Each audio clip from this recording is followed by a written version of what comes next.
बिस्मिल्लाहिर्रहमानिर्रहीम, अस्सलाम वालेकुम। प्रोग्राम रियासत अवाम के साथ मैं हूं सलमान हैदर। मरहलों में सीट एडजस्टमेंट अपनी जगह, तहरीक मदम एतमाद में पाकिस्तान तहरीक इंसाफ के मुनहरिफ अरकान को कहाँ फिट करना है, ये चैलेंज अपनी जगह। लेकिन ये तय है कि इस वक्त पाकिस्तान में किंग्स पार्टी मुस्लिम लीग नून तस्वुर की जा रही है। शायद दीगर सियासी जमातें सिवाय पाकिस्तान तहरीक इंसाफ के उनकी तरफ देखते हुए नजर आ रही हैं, क्योंकि अभी तक वो हल्ला गुल्ला इलेक्शन के हवाले से नजर नहीं आया, क्योंकि 8 फरवरी के इंतखाबात में 1 माह का अरसा रह गया। लेकिन जो इंतखाबात में इल्तवा की कयास आराइयाँ हैं वो अब थोड़ी सी आगे बढ़कर खदशात में बदलने लगी है। चाहे इसके कि पत्थर पर लकीर पर हम अभी तक कायम हैं। कल सेनेट में हमने देखा 14 अफराद की मौजूदगी में ये कोशिश की गई कि 24 करोड़ अवाम के हक के राय दही को किसी तरीके से थोड़ा इस्तराब में मुब्तला किया जाए। करारदाद में मौसम था, अमन अमान की सूरत हाल थी, ये सब जैनमन जवाज तो थे। लेकिन माजी में 1985, 1997 और 2008 में भी फरवरी के इसी सर्द मौसम में ही इंतखाबात हो चुके हैं। और अगर मैं अमन अमान की सूरत हाल देखूँ तो Pakistan institute of conflict and security studies की रिपोर्ट के मुताबिक मौजूदा सूरत हाल 2018 की सूरत हाल से कुछ खास मुख्तलिफ नहीं है। बल्कि 2008 में तो इंतखाबात फरवरी को भी हुए और सिक्योरिटी सूरत हाल अलामान हफीज़ बहुत ही ख़राब थी। इंतखाबात से ठीक 2 माह कबल मोहतरमा बेनज़ीर भुट्टो शहीद हुई, मगर फिर भी इंतखाबात हुए। इसी तरह 2013 में भी अमन अमान की सूरत हाल मुख्तलिफ नहीं थी। उस वक्त तो ANP, MQM, पीपल्स पार्टी, इनके उम्मीदवार जो थे इंतखाबी मुहिम के दौरान उनको दहशतगर्दी का निशाना भी बनाया गया। लेकिन फिर भी इंतखाबात अपने वक्त पर मुकर्रर हुए। फिर ये सवाल तो है कि आखिर वो कौन है जो इंतखाबात में ताख़ीर चाहता है? क्या किसी का प्लान बी है या बात हकीकत के बहुत करीब है? किसका फ़ायदा और किसका नुकसान, यही हमारा आज का मौजू होगा। लेकिन हाँ, जमात इस्लामी ने आम इंतखाबात वक्त पर कराने के लिए एक करारदाद सेनेट में पेश ज़रूर कर दी है। मेहमानों से आपका तारुफ कराते चलें। फिरदौस शमीम नकवी पाकिस्तान तहरीक इंसाफ से, हाफिज़ मियां नुमान मुस्लिम लीग नून के हालिया टिकट होल्डर, महमूद मौलवी साहब IPP से हमारे साथ होंगे। और मैं प्रोग्राम के एक हिस्से में हम कोशिश करेंगे कि सेनेटर साहब भी हमारे साथ मौजूद हों, वो सेनेटर जिन्होंने आज उस करारदाद को भी बिल्कुल उल्टा कर रख दिया। तो सबसे पहले हाफिज़ मियां नुमान साहब, आप ही से सवाल कर लेते हैं, क्योंकि लगता है कि सफ़बंदी आपकी तरफ नहीं हो रही, बल्कि आपकी क़यादत में पीछे बहुत से लोग इंतज़ार भी शायद कर रहे हैं कि इंतखाबी मुहिम का किसी तरीके से आगाज़ हो जाए। ज़रा मुस्लिम लीग नून को देखें, शायद उसको हवाओं का ज़रा ज़्यादा बेहतर तौर पर पता है। 1 महीना रह गया, बिलावल साहब जाती उम्र आप पहुँच के तकरीरें कर रहे हैं, आपने अभी तक कोई ऐसी कोई कंपेन नहीं की, कोई ऐसा जलसा नहीं किया। क्या यकीन बहुत ज़्यादा है कि उस करारदाद पर यकीन ज़्यादा है? नहीं, देखें, मियां मोहम्मद नवाज शरीफ साहब ने मेरा ख्याल है सबसे बड़ी एक्टिविटी ये की है कि पूरे पाकिस्तान की तंजीमों के इजलास बुलाए गए हैं, टिकट होल्डर्स के इजलास बुलाए गए हैं, और सैकड़ों के हिसाब से जो एप्लीकेंट्स थे उनको डायरेक्टली मियां साहब ने एड्रेस किया है, उनकी राय पूछी है। ये बहुत बड़ी एक एक्टिविटी हुई है जो पूरे मुल्की लेवल के ऊपर हुई है, और इसमें तकरीबन नो डाउट कि तकरीबन 1,500 से 2,000 जो लोग हैं उनकी डायरेक्ट इंटरेक्शन जो कि सीनियर पॉलिटिकल वर्कर हैं मियां साहब के साथ हुई है। और लाहौर में NA 128 के अंदर तो हमने ओपनली कैंपेन कर रहे हैं हम, और बड़ी फुल फ्लेज कैंपेन चल रही है। तकरीबन 18 से 20 प्रोग्राम मेरे डेली के हो रहे हैं। तो इंशाल्लाह ताला ये 8 फरवरी का इलेक्शन है, इसकी भरपूर तैयारी जारी है। और जो टिकट्स के जो डिसीजन हैं उसके अंदर तो जाहिर है कि थोड़ा सा वो डेलिब्रेशन करनी पड़ती है, ज़रा थिंक ओवर करना पड़ता है, आरा लेनी पड़ती हैं, और देखना पड़ता है कहीं पर सीट टू सीट एडजस्टमेंट है उसको देखना पड़ता है। तो इस हवाले से मेरा ख्याल है कि कोई ऐसी एक्टिविटी में कमी नहीं है, मुसलसल एक एक्टिविटी चल रही है जी मियां नवाज शरीफ साहब की क़यादत में। नहीं हाफिज़ साहब, अब मियां नवाज शरीफ साहब की क़यादत में बोर्ड मीटिंग्स भी चल रही हैं, सीट एडजस्टमेंट पे भी बात हो रही है, टिकट की तकसीम पर भी बात हो रही है। अल्टीमेटली उनका इंतजार इन टिकट्स के लिए तो नहीं था ना, इन बोर्ड मीटिंग्स के लिए तो नहीं था। उनका इंतजार था कि उन हलकों के अंदर आते जहां 16-17 महीने में PDM की हुकूमत की वजह से काफ़ी नुकसान हुआ है, एक कॉन्फिडेंस शेक हुआ है, उसको दोबारा से रिवर्ट करना है। ये बताएं कि मियां साहब खुद हलकों में कहाँ निकलेंगे, और क्या एक्सपेक्ट करें हम कि 1 महीने के अंदर पाकिस्तान के तमाम हलकों में मियां साहब खुद होंगे? नहीं, खुद तमाम हलकों में जाना तो ज़रूरी भी नहीं है ना मियां साहब का। मियां साहब के नुमाइंदे मौजूद हैं और हमारे दीगर रहनुमा मौजूद हैं जो पूरे पाकिस्तान को इंशाल्लाह कवर करेंगे। और आप देखेंगे कि अभी ये 2-4 दिन के बाद ये आप मियां साहब के तमाम जलसों के शेड्यूल बन चुके हैं, मियां शहबाज शरीफ साहब के तमाम जलसों के शेड्यूल बन चुके हैं, जो सीनियर लीडरशिप है हमारी उनके तमाम जलसों के शेड्यूल बन चुके हैं। और आपको गली गली मोहल्ला मोहल्ला में इंशाल्लाह ताला PMLN जो है वो नज़र आएगी। और उसके लिए पूरी ग्राउंड वर्क तो देखिए हमारा 5 साल से चल रहा था, और हमारे जितने MNAs MPs टिकट होल्डर्स हमारे चेयरमैन, वाइस चेयरमैन, सीनियर जो हमारे वर्कर्स, वो 5 साल से अपने हलकों में इन है, ग्रास रूट लेवल पे वर्क कर रहे हैं। जितना बड़ा नेटवर्क हमारा है अल्हम्दुलिल्लाह, पूरे पाकिस्तान में किसी का नेटवर्क नहीं है। तो इंशाल्लाह आपको ये 2-4 दिन के अंदर ही बड़ी एक विजिबिलिटी नज़र आ जाएगी। जिस टर्म में आप कह रहे हैं उस तरह भी इंशाल्लाह ताला आपको मूवमेंट नज़र आएगी प्रॉपरली। आपने भी टिकट हासिल की है, ये तो बताएं, आपको अपने हलके में कुछ ऐसा लग रहा है कि थोड़ा हार्ड टाइम मिलेगा, या आप भी कॉन्फिडेंट हैं? नहीं, इंशाल्लाह ताला भारी अक्सरियत से पूरी बहुत बड़ी लीड से, जो रिमार्केबल और हिस्टोरिकल लीड होगी, हम इंशाल्लाह ये हलका विन करेंगे। ये हलका जो है बहुत ही मोहम्मद नवाज शरीफ के चाहने वालों का हलका है। इसके अंदर इसकी जो कॉम्पोजिशन देखें, सेंट्रल लाहौर का हलका है जिसमें इछरा पूरा आ गया है, समनाबाद है, इसमें गुलबर्ग, मॉडल टाउन और फैसल टाउन और दीगर इकबाल टाउन और ये सारे जो इलाके हैं, ये बड़े सेंसिबल लोग यहाँ पर रहते हैं, पढ़े लिखे लोग रहते हैं, बड़े इंटेलेक्चुअल्स रहते हैं। और उन्होंने पिछले 4 साल की जो इमरान नियाज़ी के दौर की तबाही और बर्बादी अपनी आंखों से देख ली है कि किस तरह लोग मुआशी तौर पर तबाह हुए हैं, किस तरह ट्रेड को नुकसान हुआ है, किस तरह इंडस्ट्री को नुकसान हुआ है, किस तरह लोगों की जेबों से पैसा निकल गया है। तो और नौजवानों की भी आंखें खुल गई हैं जिनको सोशल मीडिया के ज़रिए वर्गलाया गया था, और जो इलेक्ट्रॉनिक मीडिया ने जिस तरह एक तासुर देने की जो पिछली मुहिम चलाई गई थी। तो ये लोग अब बड़े सेंसिबल हैं, लोगों को इस बात का आइडिया हो चुका हुआ है कि हमने इंशाल्लाह ताला पाकिस्तान को मुआशी तरक्की की तरफ अगर गामजन करना है तो उसके लिए मोहम्मद नवाज शरीफ के अलावा कोई ऑप्शन ऐसी नहीं है कि जो पाकिस्तान को तरक्की की राह पे गामजन कर सके। और उसकी बुनियादी वजह यह है कि लोग कारकर्दगी के मवाजने पर यकीन रखते हैं, और लोग देख रहे हैं कि मोहम्मद नवाज शरीफ की जो कारकर्दगी है और जो उनके इक़्तिदार के जो चंद साल हैं वो एक तरफ कर दे, और जो पाकिस्तान की 76 साल की तारीख एक तरफ कर दे, तो नवाज शरीफ का पलड़ा भारी हो जाता है। डेवलपमेंट के कामों में भी, इंफ्रास्ट्रक्चर के कामों में भी, हेल्थ के अंदर, एजुकेशन के अंदर, और हर सेक्टर के अंदर जो अगर कोई अपना इनपुट किसी पार्टी ने दिया है, और अगर कोई तरक्की के मंसूबे और प्रोजेक्ट्स अगर लॉन्च किए हैं, तो मोहम्मद नवाज शरीफ और शहबाज शरीफ के अलावा कोई ऐसी शख्सियात नहीं है कि जो इस बात का दावा कर सके। और ये हम तो परफॉर्मेंस का जो कंपैरिजन उस पर यकीन रखते हैं। ठीक है जी, फिर दौर साहब आप जरा थोड़ा मुझे अपनी पार्टी की टेक दे दें। एक तो इस हवाले से कि परफॉर्मेंस आपकी कोई नहीं है, मुस्लिम लीग नून की है, जिसकी बिना पर उनको एतमाद भी यही है, और जिसकी बिना पर वो ये समझ रहे हैं कि आने वाले इंतखाब में बड़ी भारी अक्सरियत से ये लोग जीतेंगे। एक तो ये, दूसरा थोड़ा सा रोशनी डाल दें अपने तजुर्बे में, क्योंकि सेनेट के इंतखाबात से माजी में कई बार पाकिस्तान तहरीक इंसाफ भी मुस्तफीद होती रही है उस पुरअसरारियत, तमाम तर पुरअसरारियत के साथ। ये कल क्या हुआ सेनेट में, इसका भी आंसर कर दें प्लीज। कल जो सेनेट में हुआ वो पाकिस्तान के आइन की तजलील करने का एक भरपूर मुजाहिरा किया गया, और जो भी लोग उसमें शरीक रहे वो 14 अशखास, हमने अपने पार्टी के जो एक वाहिद नुमाइंदा वहां बैठे थे उसको नोटिस दे दिया है, शो कॉल। मैं समझता हूं पहली चीज, ये जो इस वक्त सेनेट के चेयरमैन हैं, इनको शर्म नहीं आती, यही कहूंगा, इससे कि उनकी जिम्मेदारियों में है कि कोई ऐसा इजलास शुरू नहीं किया जा सकता जिसमें कोरम पूरा ना हो। At the beginning of the session वो उनकी जिम्मेदारी है। ड्यूरिंग द सेशन अगर कोरम कम हो जाए तो मेंबर्स ऑफ द हाउस, जिसके वो खुद सेनेट का चेयरमैन भी मेंबर ऑफ द हाउस कहलाता है, he is only chairing the session, वो कोई भी पॉइंट आउट कर सकता है जो अटेंड कर रहा है, लेकिन शुरू जो है वो सेनेट के चेयरमैन को या असेंबली के स्पीकर को सेशन शुरू ही नहीं कर सकता जब तक कोरम नहीं हो। ये रूल्स है। दूसरी चीज, ये करारदाद जो है वो बिल्कुल आइन के खिलाफ है। अब आइन के कितने कितने फ्लॉज साबित हो रहे हैं। एक ये कि आइन के अंदर मौसम नहीं लिखा गया कि मौसम ऐसा होगा तो इंतखाबात होंगे। दूसरी चीज है, आइन में यह भी नहीं लिखा गया कि मुल्क के अंदर लॉ एंड ऑर्डर सिचुएशन कितनी खराब होगी कि जिस पे इलेक्शन नहीं होंगे।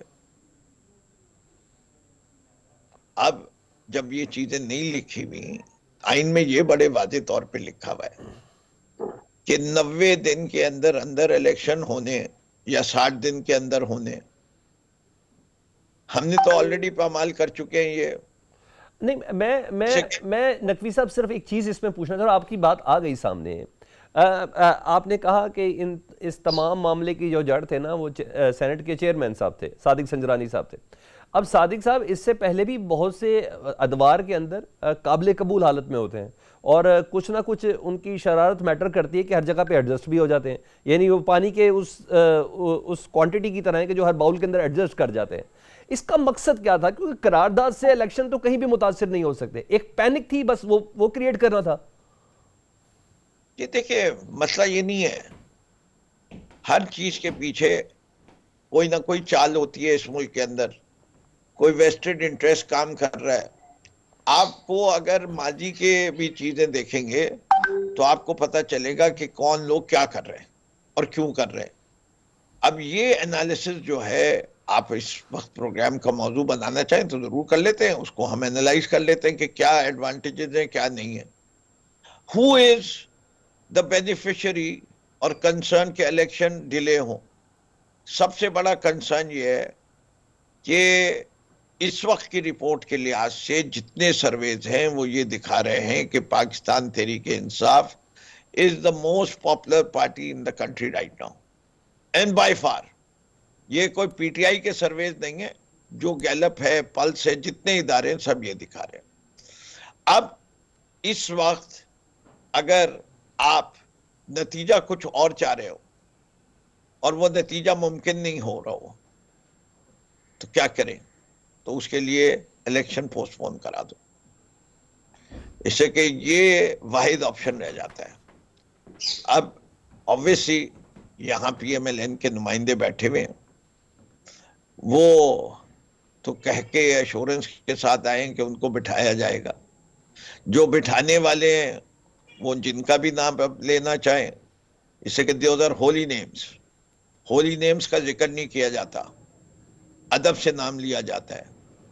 वो हमारे हाँ पाकिस्तान के अंदर बकौल माजी के अंदर कभी कोई नारा लगाता था, मुझे क्यों निकाला, उसने भी नाम नहीं लिया कि मुझे क्यों निकाला, किसने निकाला नाम लेने को तैयार नहीं। तो ये कुछ नामे जो लिए ना जाएं तो बेहतर है। ठीक। वो कहते हैं ना कि इधर जाके पर जलने लगते हैं, तो पर तो नहीं जलवाने, हमने तो अभी पे परवाज करनी है और बुलंद परवाज करनी है। तो बेनिफिशियरी को वो रिवॉर्ड नहीं मिलेगा ठीक जो है, वो एक्सपेक्ट कर रहा है। ठीक है। Therefore the election needs to be postponed। उसकी दागबेल, उसकी टेम्परेचर डालने का जिक्र, ये मॉडल पहले भी कराची के अंदर तैयार क्यों इस्तेमाल किया इन्हीं ने। ठीक। शेर आया वाली कहानी आती रही, और जिस दिन शेर आया उस दिन बहुत सारी पार्टियां तैयार नहीं थी, इससे कि उस दिन भी रात के 11 बजे तक ये मौजूद चल रहा था कि कल इलेक्शन होंगे कि नहीं होंगे। ठीक है, मैं उन मौलवी साहब को ले लेता हूं बीच में। मौलवी साहब, महमूद मौलवी साहब, ज़रा एक तो आप बता दें कि आप इस 14 अफराद ने जो मिल के एक सेनेट की करारदाद पेश की, जो मंजूर भी हो गई, और चेयरमैन सेनेट खुद आइज़ हैबिट करके इस करारदाद को पास करते हुए भी नजर आए। आप इस करारदाद के हक में, इसके मुखालिफ हैं? क्योंकि जिन्होंने खामोश भी रहे उनको भी शोकस वैसे हो गए हैं, पीटीआई की तरफ से भी और पीपल्स पार्टी की तरफ से भी। बिस्मिल्लाहिर्रहमानिर्रहीम। देखिए, एक चीज़ मैं आपको बता दूं कि उस करारदाद इफेक्टिव तो है ही नहीं, ठीक है ना। वो इफेक्टिव करारदाद जब नहीं है, हम उसके ऊपर असल में मीडिया ने हाइप दे दिया, उसकी वजह कि उससे कोई फ़र्क नहीं पड़ता। अच्छा, वो जो साहब कह रहे थे वो अपने इलाके की बात कर रहे थे, और उसके उनका कहना था कि जी लॉ एंड ऑर्डर वहाँ पे जो है सही नहीं है, और खुदा न खास्ता जो है उनके देखें, उनके अगर आप तरफ से देखें ना, उनके काफ़ी नुमाइंदे जो है ऑलरेडी जो है टेररिज्म के जो है शिकार हो चुके हैं, उनके ऊपर मेरा ख्याल से कुछ हमले भी हो चुके हैं। वो इलाके को मैं कराची या पंजाब से कंपेयर नहीं कर सकता हूँ, क्योंकि वो बड़े सेंसिटिव इलाकों की वो बात कर रहे थे, और वो अपने हिसाब से मैं कहूँगा बिल्कुल सही कह रहे थे। उसकी वजह ये कि हर आदमी को अपना हक है कि वो अपना मुद्दा बयान करे, और वो अपना मुद्दा बयान कर रहे थे कि देखें जी इलेक्शंस होंगे तो आगे ले जाया गया, क्योंकि उनका कहना था कि जब 90 दिन वाला आइन वाली बात तो क्रॉस हो गई, अब अगर महीना 2 महीना आगे चले जाए। मगर मैं ये आपको वाजे कर दूं, पहले तो इलेक्शन होने चाहिए 8 फरवरी को, और खुदा ना खास्ता इस दफ़ा अगर इलेक्शन आगे गए तो ये फिर महीने 2 महीने के लिए नहीं जाएंगे, फिर ये मिनिमम 2 साल से 3 साल के लिए जाएंगे। ये मैं आपको बड़े वाज़ेह तौर पे आपके प्रोग्राम में स्टेटमेंट दे रहा हूँ क्योंकि 2 महीने 3 महीने में ये तो इकोनॉमी को जो है अनस्टेबल करने वाली बात होगी ना। देखिए कल उस बयान के बाद आप ये देखें स्टॉक एक्सचेंज गिर गया, इस वक्त बड़े मुश्किलों से डॉलर कंट्रोल में आया है और जो है मईशत कंट्रोल में आ रही है। तो कोई भी मेरे ख्याल से नहीं चाहेगा कि मईशत मज़ीद डिस्ट्रॉय हो, तो उसको मद्देनज़र रखते हुए इलेक्शन 8 फरवरी को हो जाएंगे। और जैसे फिरदौस शमीम नकवी साहब जो कह रहे थे बिल्कुल सही कह रहे थे, लोकल बॉडीज़ के इलेक्शन भी ऐसे ही थे कि आज हो रहे नहीं हो रहे, आज हो रहे नहीं हो रहे, और आखिरी में हो गए। और उसमें उसी में बदकिस्मती से MQM रह गई, क्योंकि MQM ये सोच रही थी कि इलेक्शंस नहीं होंगे, इसलिए उन्होंने पार्टिसिपेट ही नहीं किया। दूसरी चीज़ जो थी, काफ़ी लोग जो कि उस प्रोसेस में थे उन्होंने नुकसान उठाए, क्योंकि सीटें जो है दूसरी पार्टीज ले गई। नहीं, मैं तो महमूद मौलवी साहब, मैं इस elections, गुफ्तगू के बीच में मुझे जो पॉइंट आपसे जानना है कि ये तो हमने देख लिया कि पिछले साल भी ये हुआ, बल्दियाती इंतखाब में भी हमने देखा कि MQM पीछे रह गई, पीपल्स पार्टी उसकी बेनिफिशरी बनी, और फिर जितने % वोट लेके भी खैर मेयर इस वक्त उनका है। इस बार भी इस पैनिक से कोई फायदा उठाना है, ये इंटेंशनली हो रहा है या जितने मुंह उतनी बातों की सपोर्ट हो रहा है? क्योंकि ये तो कोई छोटा स्टेप नहीं है। मौसम की शिद्दत माजी में भी रही और 2013 से ज्यादा बुरे हालात तो इस वक्त है नहीं। बातें देखिए, मैं कहूँगा जितनी मुंह उतनी बातें। और फिर देखें ये जो होता है ना कि लोग बैठते हैं, ऑब्वियसली पॉलिटिकल माइलेज और कवरेज बड़ी अच्छी मिल जाती है। आप ये देखें ना, ये चीज़ को इतनी उन साहब को जो हमारे सेनेटर हैं उन भाई को इतनी अच्छी कवरेज मिली, इतनी माइलेज मिली, जो मेरे ख्याल से सालों में नहीं मिलती। देखें ना, वो एक नुमाया होके आया है कि जी इन्होंने पेश किया है, और वो अपने इलाके में जो है उनको काफ़ी इससे सपोर्ट मिलेगी, जो मेरा अंदाज़ा है, क्योंकि माइलेज मिलेगी। कि देखें उन्होंने रिक्वेस्ट की, और खुदा न खास्ता मैं कहूँ कि कोई बड़ी कुर्बानी देना पड़ गया ना, तो और कोई चीज़ हो गई, तो ये मैं आपको बता दूं, ये इस पार्टी से ज़्यादा बेनिफिशरी कोई नहीं रहेगी, क्योंकि वो यही कहेंगे कि हम तो कहते थे कि ये होगा। क्योंकि देखें एक्सपेक्टेड कुछ भी है, कोई भी ऐसा अल्लाह ना करे, मेरे मुंह में खाक, कि कोई ऐसा बड़ा हादसा हो जाए तो फिर इसका जवाब दे कोई भी नहीं होगा ना। ठीक है, देखिए ये हम देखिए कुछ भी हो सकता है। तो मैं ये देख रहा हूँ कि अल्लाह ना करे कि कोई बड़ा हादसा बीच में हो जाए जो कि इस सब चीज़ों को इफेक्ट करे। ठीक है, यानी कहीं ना कहीं गुंजाइश आपको भी नजर आ रही है इन सारी बातों के अंदर, ये सिर्फ महज कयास नहीं है। एक छोटी सी ब्रेक के बाद आजिज धामरा होंगे जी, पीपल्स पार्टी से है, उनसे जानेंगे कि इस सारी सूरत हाल में उनकी टेक क्या है। सिर्फ शोकास देना काफी है कि बात कुछ दिल को लगती है? इस ब्रेक के बाद वेलकम बैक। पीपल्स पार्टी से आजिज धामरा साहब ने हमें ज्वाइन किया। आजिज धामरा साहब, वैसे तो आप लोगों ने एक अदद शोकास बहरामन तंगी को दिया है, नून लीग ये कह रही है कि हीट ऑफ द मूवमेंट ऐसी थी कि हमें अंदाजा ही नहीं हो सका कि सिर्फ पूरे सेनेट के फ्लोर पे 14 बंदे हैं। खैर उनके बंदे ने तकरीर अच्छी कर दी अफनान साहब ने, तो जिसकी बिना पर वो तो निकल गए इस पॉइंट से। बहरामन तंगी से कुछ पूछा आपने कि किसी ने कोई इशारा किया था, चेयरमैन से कोई अंडरस्टैंडिंग थी, क्या था, क्या वजह थी? शोकास तो भेजा आपने, आप लोग मगर कल से क्लियर भी करा रहे हैं, तरदीद भी कर रहे हैं, इवन तो एक अदद प्रेस कॉन्फ्रेंस भी हो गई। पहली बात तो यह है कि ये एक अचानक की जो मूव हुई है हाउस में, उसमें डेफिनेटली जो हाउस का जो कोरम है वो 26 सेनेटर्स पर मुश्तमिल होता है। तो इसलिए एक तो उनसे ये जरूर शोकास की सूरत में पूछा है। अब जाहिर है वो जब अपनी कोई जस्टिफिकेशन देंगे तो पार्टी उस पर गौर करेगी कि उस पर मुतमिन होती है या नहीं होती। बहरहाल मैं तो दोनों पार्टियों के सेनेटर साहिबान को जिम्मेदार करार देता हूं कि उनको कोरम की निशानदी कम से कम फौरी तौर पर कर देनी चाहिए। अब जहां तक आप कोरम की निशानदी नहीं करते और कार्रवाई एज इट इज जारी है, और वहां पर स्पीचेस आप बड़े तलख अल्फाज में भी कर लें, मगर करारदाद तो आपकी जा रही है पास होने, तो मेरे ख्याल में कहीं ना कहीं थोड़ा झोल है बातों में। अब PMLN जो है वो अपने मेंबर से किस तरह मामला है, पीपुल्स पार्टी ने तो कल ही शोकास जो है वो शो कर दिया है और मीडिया को भी हमने बता दिया है।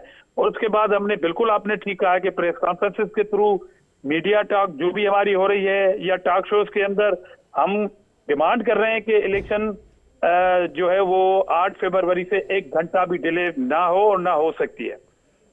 ठीक है, लेकिन आपको भी इसके अंदर पुरस्कारियत नजर आ रही है ना कि चेयरमैन सेनेट साहब खुद मौजूद हैं, उनको तो सामने बैठ के ये 14 अफराद नजर आ रहे हैं, और इसी तरह बहरामन तंगी और वो सेनेटर गुरदीप सिंह जिनको शोकस हुआ पीटीआई की तरफ से, ये तमाम कहीं ना कहीं इतना सीधा लग रहा है आपको मामला?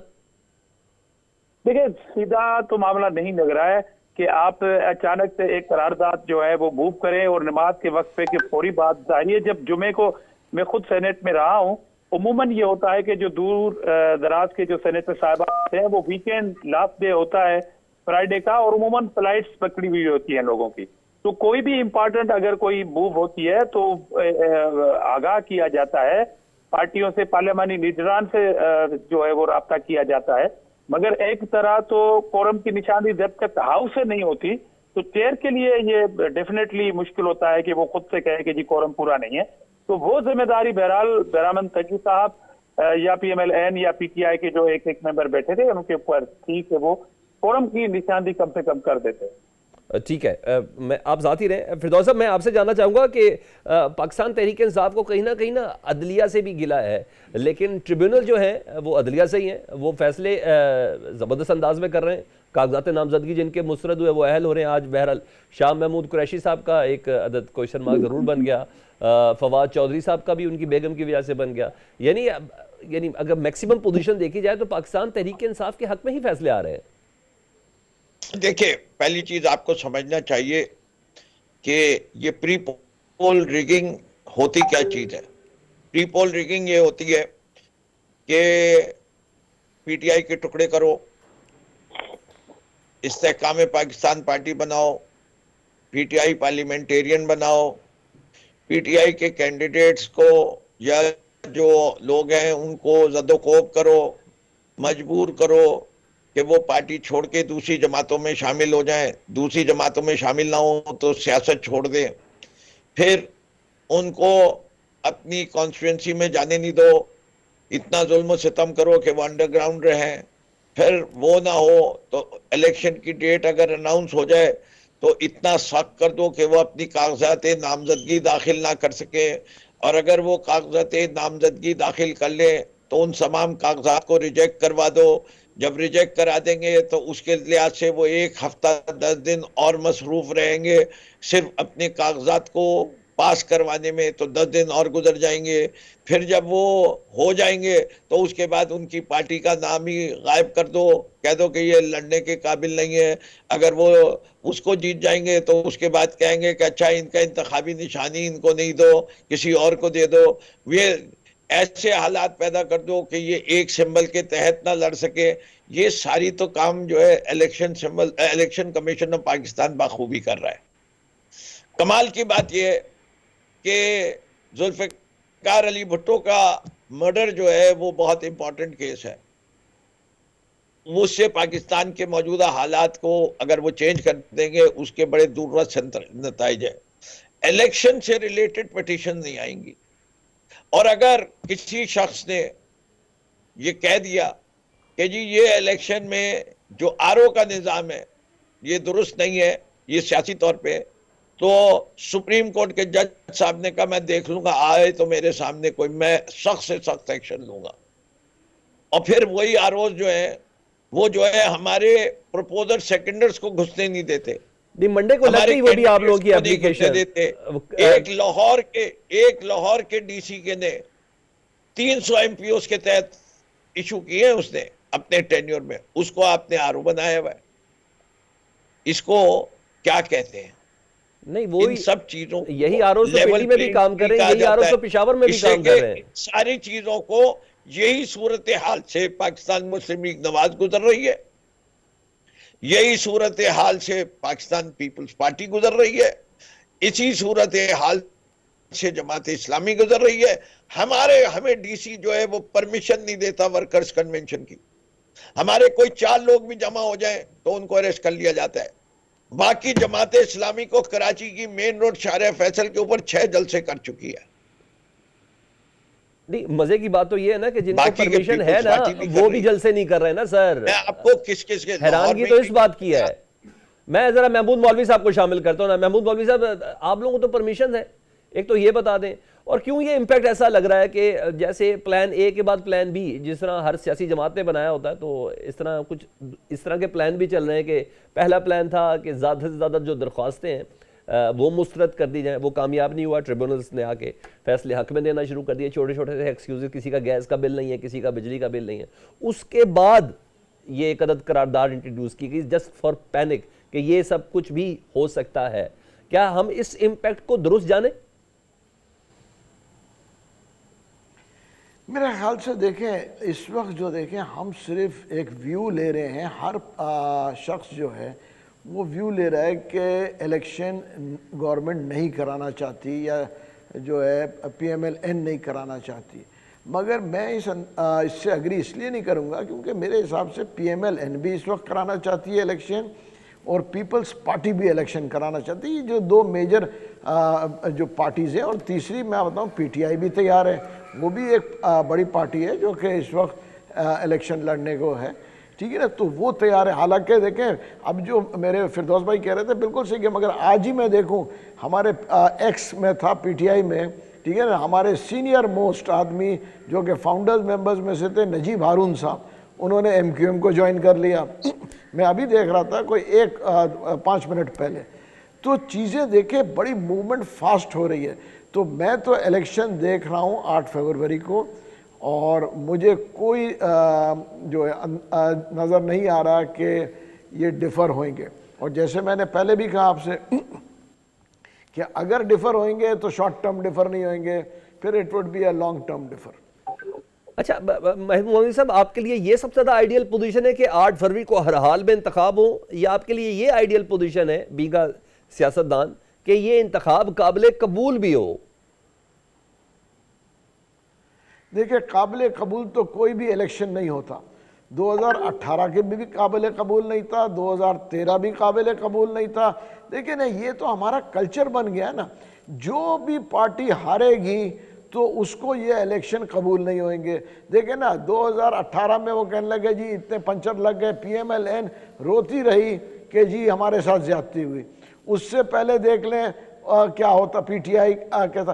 देखिए, ये जो कहना कि अगर हम पाकिस्तानी कल्चर को मद्देनज़र रखते हुए कहेंगे काबिल कबूल होगी, मैं कहूँगा कि जो भी हारेगा उसको कभी भी काबिल कबूल नहीं होगा। मौलवी साहब आप इसको कल्चर के जुमरे में कैसे लेके आ सकते हैं कि एक पार्टी का अभी तक जो इंतखाबी निशान है वो मुअल्लक है? इसलिए कहूँगा, हमारा कल्चर से ताल्लुक नहीं है इसका। कल्चर इसलिए कहूँगा, आप ये देखें ना, आप मुझे बताएं ना कि कौन से इलेक्शन है जो लोगों ने कबूल किया है। आप 2009 का ले लें, 2013 का, मुझे बता देना कि जी ये इलेक्शन जो था सबको काबिल कबूल था। अवाम को तो लगे काबिल कबूल, पार्टी तो जो हारने वाली, हाँ अवाम को तो लगे काबिल कबूल। आप मुझे बताएं ना 2000 में, देखिए अवाम को तो देखिए जो चीज अवाम देखना चाह रही है। देखिए, फिर मैं कहूँगा कि अगर आप जो है फेसबुक और ट्विटर की बात कर रहे हैं तो फिर वो फेसबुक और ट्विटर के हिसाब से तो वो काबिल कबूल कभी भी नहीं होगा, ठीक है ना। फिर तो फेसबुक और ट्विटर के हिसाब से तो आज इलेक्शन कराने की जरूरत नहीं है। ठीक है, मैं जरा फेसबुक और ट्विटर तो कह रही है कि ये इलेक्शन है। ठीक है, नहीं फेसबुक और ट्विटर में भी इंसान ही बैठे हैं ना सर, ऐसी तो बात नहीं है। वहाँ बहुत सी चीज़ें बोलने की इजाज़त भी है, कहने की भी इजाज़त है। आजिज़ धामरा साहब, महमूद मौलवी साहब कह रहे हैं कि पाकिस्तान के कल्चर को अगर देखा जाए, माजी को तो कभी भी कोई इलेक्शन का नतीजे काबिल कबूल नहीं रहे। तो अगर बिलावल साहब लाहौर से इलेक्शन हार गए तो ये कल्चर का हिस्सा है, ये ध्यान में रखें आप। देखिए, पहली बात तो ये है कि मुल्क में बहुत सारे तजुर्बे हो चुके हैं। अब जाहिर है ये कौम किसी ऐसी इलेक्शन को कबूल नहीं करेगी, इसलिए ये रिस्पांसिबिलिटी सुप्रीम कोर्ट के बीच में आने के बाद इलेक्शन कमीशन की है कि वो इस तरह की इलेक्शन कराए जहां पर किसी को भी इल्जाम लगाना ना पड़े, बल्कि जो नतीजे हैं जिसके खिलाफ हों या जिसकी फेवर में, वो उसको सच्चे दिल से कबूल कर सके। अच्छा ठीक है, तो आपने जहन बना लिया कि स्वाय सिंध के बाकी अगर मुल्क में जो नतीजे आएंगे वो सिंध के दिल से कबूल करने आपने? नहीं, सिंध में भी अगर जो अवाम का मैंडेट होगा हम उसको सदके दिल से कबूल करेंगे। बल्कि इशू ये है कि तारीख गवाह है कि सिर्फ पीपल्स पार्टी के मैंडेट को कोई दिल से कबूल कर ले।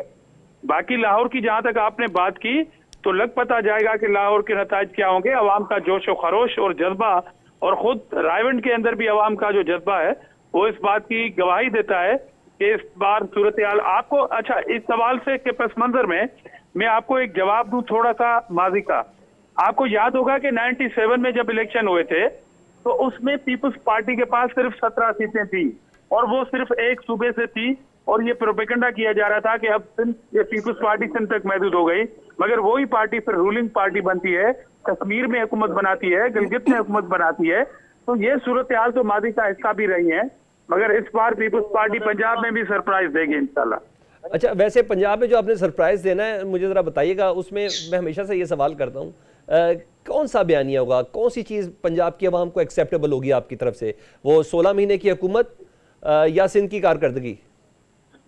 देखिए, जहां तक दोनों इंपॉर्टेंट बात है। जहां तक आपने कहा 16 माह की जो कारकर्दगी है, तो 16 माह की कारकर्दगी को हम इस तरह पेश करते हैं कि अगर उस वक्त इस तरह के फैसले ना करते हम और उस वक्त की तमाम अपोजिशन जमातें, तो आज ये मुल्क जिस दाने पे खड़ा है ना, आज पेट्रोल जिस रेट पे है, आज डॉलर जिस रेट पे है, कई गुना ज्यादा होता और ये कौम मफलूज होके रह जाती। तो एक बहुत बड़ी तबाही से बचा लिया था। गो के आप कह सकते हैं कि जी महंगाई बढ़ गई थी और ये सारी सूरत हाल थी, मगर उसको वहां पर रोका जरूर गया था।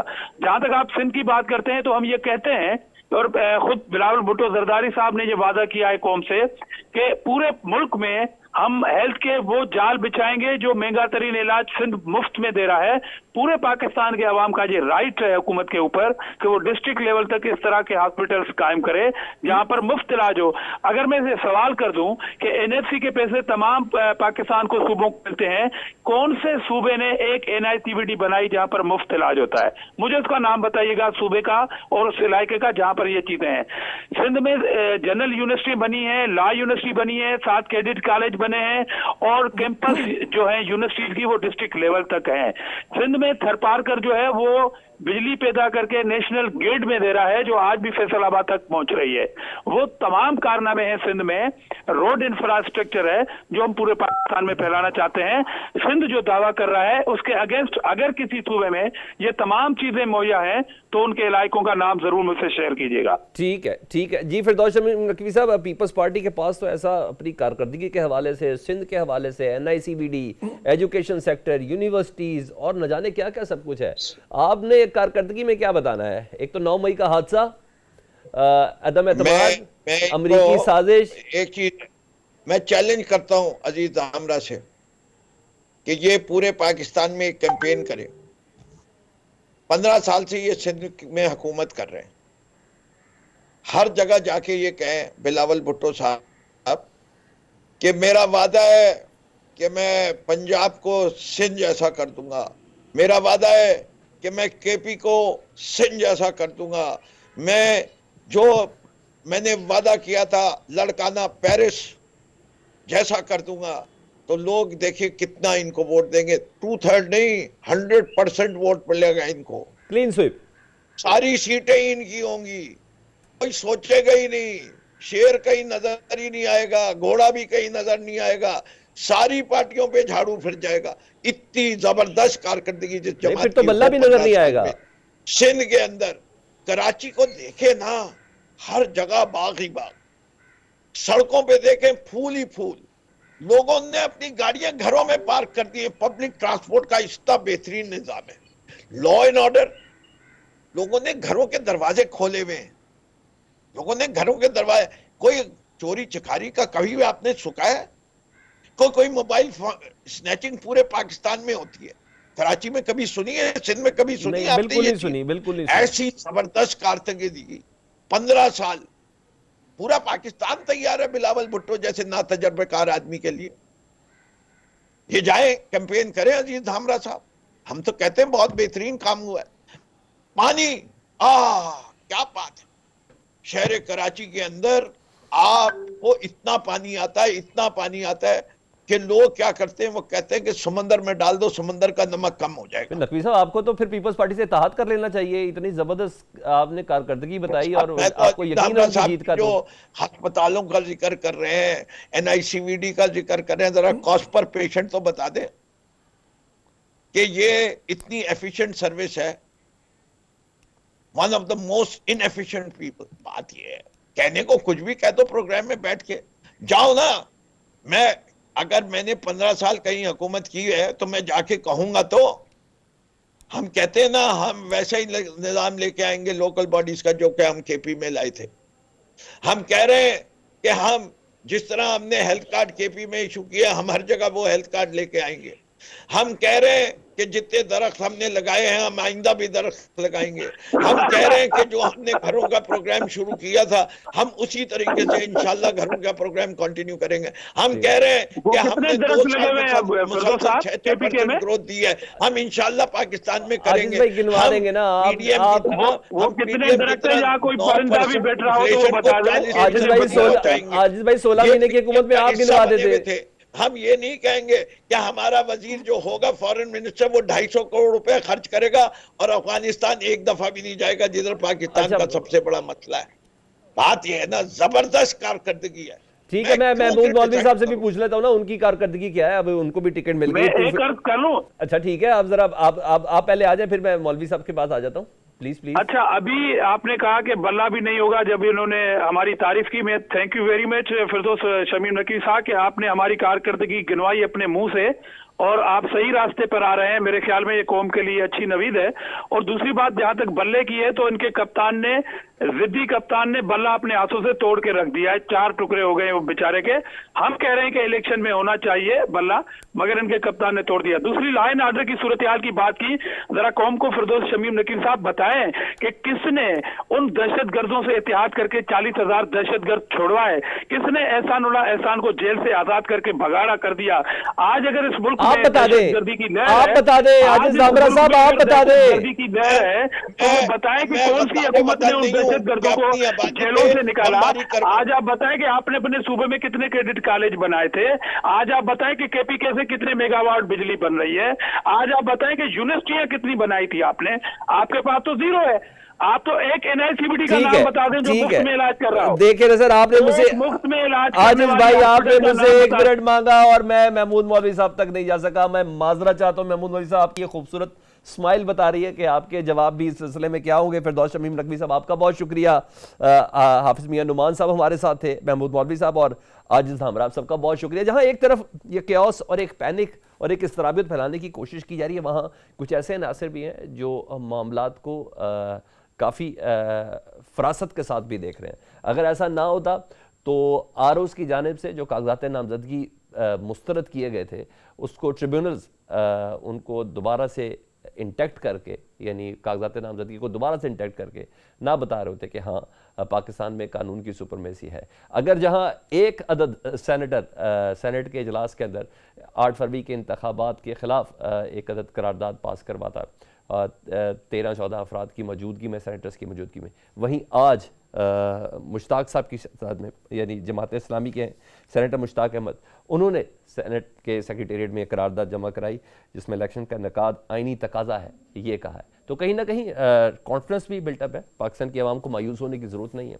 8 फरवरी का इंतखाब इंशाअल्लाह ताला होगा, लेकिन ज़्यादा बड़ी दुआ ये है कि अल्लाह करे ये काबिल कबूल हो। प्रोग्राम से सलमान हैदर को इजाज़त दीजिए। अल्लाह हाफ़िज़।